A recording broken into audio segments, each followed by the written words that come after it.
ఇది కూడా ప్రాజెక్టులకు సంబంధించినటువంటి అప్డేటే. ఇక నిజాం సాగర్ ప్రాజెక్టుకు వరద వస్తోంది. ప్రాజెక్టు పరివాహక ప్రాంతాల్లో వర్షాలు కురుస్తుండడంతో 3935 క్యూసెక్ల వరద వచ్చి ప్రాజెక్టులో కలుస్తోంది. అయితే దీనికి సంబంధించి కూడా అధికారులు అక్కడ ఉన్నటువంటి సహాయక చర్యలు కూడా చేస్తూ ఉన్నారు. ఎవరికి ఆ ప్రాజెక్టు దగ్గరికి వెళ్ళొద్దంటూ కూడా చెప్తా ఉన్నారు. ప్రాజెక్టు పూర్తి స్థాయి నీటి మట్టం 1405 అడుగులు కాగా ప్రస్తుతం 1395 అడుగులకు నీటి మట్టం చేరుకుంది. నిజాం సాగర్ సామర్థ్యం 17 టీఎంసీలుగా ఉండగా ప్రస్తుతం 7 టీఎంసీల నీరు నిల్వ అయితే కొనసాగుతోంది. పూర్తి అప్డేట్స్ చూద్దాం. మా ప్రతినిధి రాజేష్ సిద్ధంగా ఉన్నారు.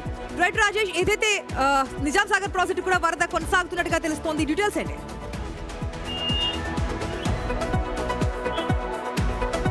గత 3 రోజులుగా కురుస్తున్న వర్షాలకి వరద నీరు పెద్ద ఎత్తున ప్రాజెక్టులకు వచ్చి చేరుతుంది. ఇటు కౌలస్నాలకు సంబంధించి 1900 క్యూసెక్ల నీరు వస్తుందని చెప్పి అధికారులు చెప్తున్నారు. ఇటు నిజాం సాగర్ కెనాల్ నిజాం సాగర్ ప్రాజెక్టు సంబంధించి కూడా ఇటు సుమారు ఇప్పటి వరకు 3900 పైగా క్యూసెక్ల నీరు వస్తుందని చెప్తున్నారు. ఇటు శ్రీరామ్ సాగర్ ప్రాజెక్టు కూడా ఈ సంవత్సరానికే శ్రీరామ్ సాగర్ ప్రాజెక్టుకు సంబంధించి సుమారు 1,77,000 క్యూసెక్ల నీరు రావాల్సింది. కానీ కేవలం ఇప్పుడు 50,000 చిల్లర క్యూసెక్ల నీరు వచ్చింది. కానీ వర్షాభావ ప్రభావం 3 రోజులు కురిసినప్పటికీ ఈ రోజు వర్షానికి బ్రేక్ పడింది. దీంతో అధికారులు ఆ ఎల్నినో ప్రభావం ఏదైతే ఉందో అప్పుడు కొద్దిగా ఉన్నప్పటికీ ఇప్పుడు మళ్ళీ వర్షాలు బ్రేక్ పడడంతో కొద్దిగా అధికారులు కూడా రాజేష్, గత సంవత్సరం కురిసినటువంటి వర్షాలకు ఉమ్మడి నిజామాబాద్ జిల్లా అంతా కూడా అతలకుతలమైంది. మరి వర్షాలకు తగ్గట్టుగా ఈసారి అధికారులు ఎలాంటి చర్యలు తీసుకుంటున్నారు?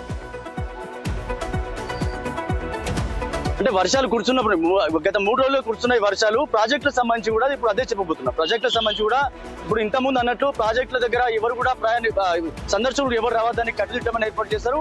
ముఖ్యంగా కొద్ది వారం రోజుల క్రితమే ఎస్ఆర్ఎస్పీ ప్రాజెక్టు బ్యాక్ వాటర్ వద్ద మొత్తం 4 చనిపోయారు. అప్పటి నుంచి కూడా ఎవరు కూడా వెళ్ళొద్దని చెప్పి అధికారులు ఆదేశాలు జారీ చేశారు.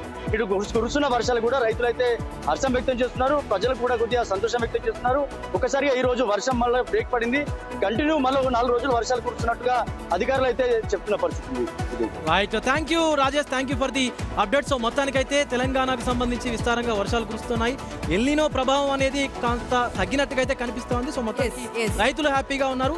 అండ్ సందర్శకులు కూడా ఎవరైనా సరే జలాశయాల దగ్గరికి ఎక్కడైతే వాటర్ ఫాల్స్ ఉన్నాయో వాటి దగ్గరికి వెళ్ళేప్పుడు కొంత జాగ్రత్త అయితే ఖచ్చితంగా తీసుకుంటారు. రావద్దని చెప్తున్నారు, వెళ్తే జాగ్రత్తలు కాదు. అసలు ఇటువంటి ప్రాజెక్ట్స్ దగ్గరికి సందర్శకులు ప్రెసెంట్ వెళ్ళి చూద్దాము ఆ ప్రాజెక్టులు జలకళ అని చెప్పి ప్రతి ఒక్కరికి ఉంటుంది. కానీ ప్రెసెంట్ ఉన్న సిచ్యువేషన్ లో ఏ మాత్రం సేఫ్ కాదు. సో అధికారులు ఏదైతే అలర్ట్ చేస్తున్నారో దాన్ని కాస్త పాటిస్తే మనకు కూడా చాలా